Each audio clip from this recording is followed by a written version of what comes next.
Hello, my dear friends. Hello, my dear listeners. How are you all? I hope you are doing best in your own situation with utmost honesty and love to serve your duty.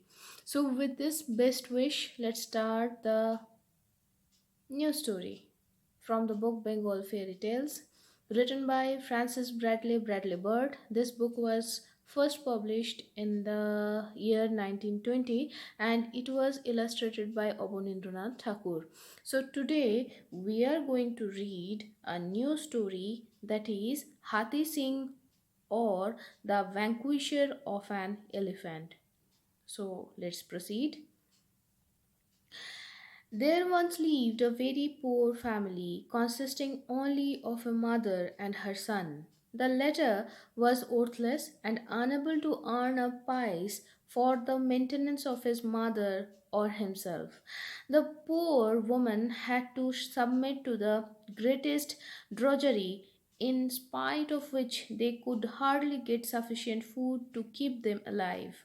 One day, in the bitterness of her heart, she cast reproaches at her son, Dulal, for the useless way in which he passed his life. The young man felt the reproaches deeply, and knowing full well that it was beyond his power to improve, he formed the resolution of committing suicide. Poisoning seemed to him the best method of carrying out his resolution. But whence could he get the poison? To buy any was out of the question, for that would require money, of which he had none. His inventive mind, however, soon devised a way. He went to a place which he knew to be frequented by cobras, and finding one of them, hit it on the tail with a stick and placed a plantain leaf before it. The infuriated reptile, with its hood erect, bit the leaf and deposited its poison on it. Dulal was delighted with his success and begging a little muri from a neighboring shop to mix with the poison in order to take off its hot and pungent taste. He went to the bank of the river Ganges to end his life there. A bath in the river is supposed by to be the surest passport into heaven, and Dulal, an orthodox Hindu, entertaining this belief, walked into the water, leaving the muri mix with poison on the steps of the ghat. He intended to eat the muri and pass out of life after the purifying bath.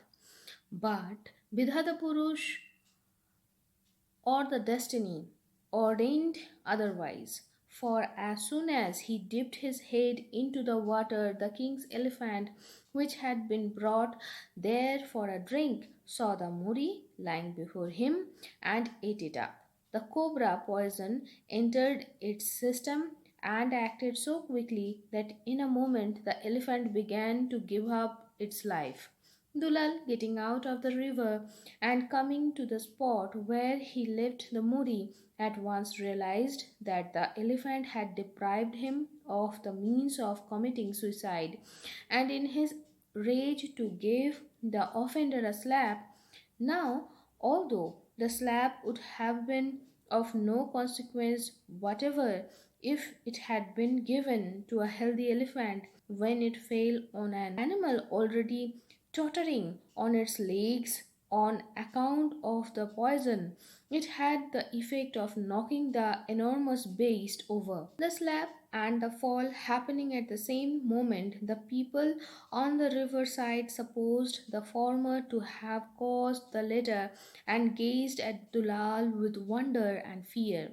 They regarded him as a Hercules, and the report of the feat soon spread far and wide until it reached the king and produced a mixed feeling of grief and joy. Grief for the elephant's death, and joy at the prospect of securing the services of a man able by a slap to kill such an animal, and thus by his strength defy the enemies of the crown. Dulal was at once brought before the king in a chaturdola, and the king was surprised to see in the killer of the elephant a skeleton with blue rings around his eyes, the sign of intemperance and weakness. But he remembered that external appearances are often deceptive, and he employed Dulal as his jamadar or head darwan on a monthly salary of 200 rupees. By way of distinction, the name of Hati Singh was given him, and he passed his days lazily but happily with his mother, whom he had in the first dawn of his palmy days taken to live with him. He became the favorite of the king, who soon found him a wife in one of the most beautiful girls in the kingdom. Hati Singh's fame rang far and wide throughout the country. One day, a band of Kabulis shout the king's presence and urged him to fix a wrestling match between them and Hati Singh. On the day appointed for the competition, the Kabulis appeared before the king, but Hati Singh, knowing that for him to stand before them as an opponent was as foolish as for a blade of grass rear its head against a hurricane, out of the catastrophe by saying that it was beneath him as a Hindu to touch or to be touched by them. But the Kabulis would not let him escape thus. They urged him to try his strength with them in some other way, and the king told them that he would think over the matter and let them know his decision on the morrow. But they were not to see the next day's light. Hati Singh, by means of money and influence, bribed the keeper of the inn in which they slept during the night to hide a venomous snake under their beds. The poor men retired to sleep, and their sleep ended in death, caused by the fangs of the destructive reptile. So, no more had Hati Singh to fear them. Left undisputed master of the field, he went on practicing his deception and amazing wealth till at length, after the lapse of some years, death carried him off under circumstances that disabused the king and his subjects of the confidence they had so long placed in him. A fruit seller came to the palace gate with the choicest mangoes for sale.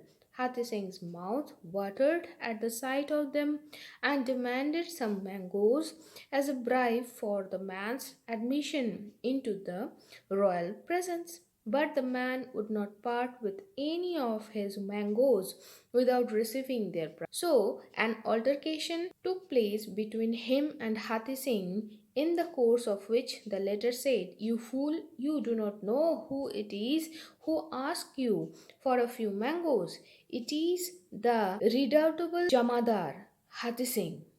To this, the fruit seller, who had heard neither the name nor the fame of the person bearing it, replied, "I have seen many a Hati Singh in my time, but if you touch one of my mangoes, I will soon see that you are a dead man." This was an insult which our hero, to maintain his prestige among the others at the gate, could not pass over, and with a kick he upset the basket of.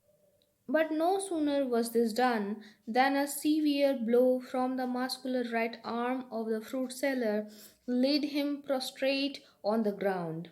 In a few minutes, the whole palace, including the king himself, came to the place of occurrence, and what was their wonder to find their champion Hati Singh on the point of death from a single blow given by an ordinary man. Comments were made by every tongue, while Hati Singh, knowing that his end was near and that there was no need for further deception, faithfully narrated history and then gave up the ghost. It was a sad and shameful, but deceit seldom fails to meet its own deserts in the end. So, my dear friends, here we are. Uh, so I hope you are enjoying this segment.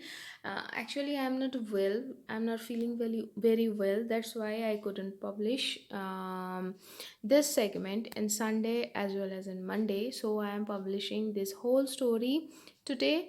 Please be happy. Please be joyful. With this wish, Shubhamastu.